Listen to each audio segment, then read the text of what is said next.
भारताची चित्रपट नगरी अशी ओळख असलेल्या मुंबईत हा प्रसिद्ध आंतरराष्ट्रीय महोत्सव होत आहे।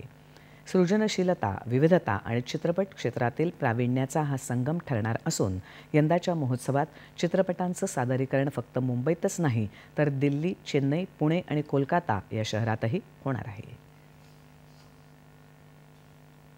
चित्रपट जगतातील महत्त्वाचा मानला जाणारा मुंबई आंतरराष्ट्रीय चित्रपट महोत्सव 15 जून ते 21 जून दरम्यान मुंबईतल्या राष्ट्रीय चित्रपट प्रभागाच्या प्रांगणात होत आहे। मीफची सुरुवात 1990 साली झाली होती। तेव्हापासून 2 वर्षातून एकदा हा महोत्सव आयोजित होतो। यंदा मीफमध्ये 59 देशांमधून 61 भाषांमधील 1018 चित्रपटांचे अर्ज प्राप्त झाले होते। यातील 102 चित्रपट प्रख्यात चित्रपट तज्ञांच्या निवड समित्यांनी निवडले आहे। नॅशनल जिओग्राफिकच्या Billy and Molly an otter love story या माहितीपटानं मीफची सुरुवात होणार आहे।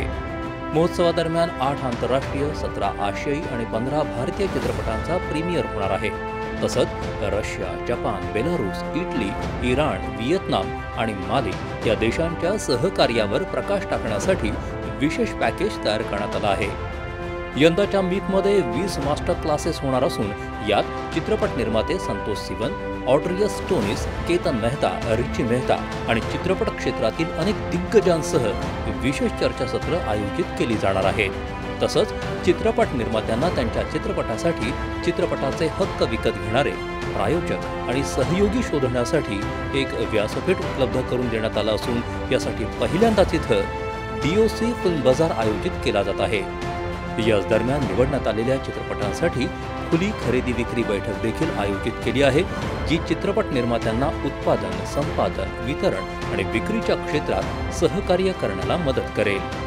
मीफ जगभरातील माहितीपट आणि चित्रपट निर्मात्यांना भेटण्यासाठी, विचारांची देवाणघेवाण करण्यासाठी, चित्रपट निर्मात्यांना दृष्टिकोन व्यापक करण्यासाठी एक व्यासपीठ प्रदान करत आहे। सिनेमा, मनोरंजन आणि शिक्षणाचा हा अनोखा मेळावा म्हणजेच मीफ चित्रपटाची आवड असलेल्या प्रत्येकासाठी खास पर्वणी ठरेल।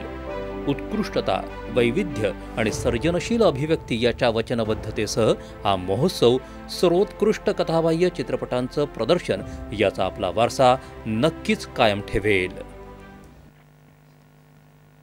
आणि आता क्रिकेटची बातमी।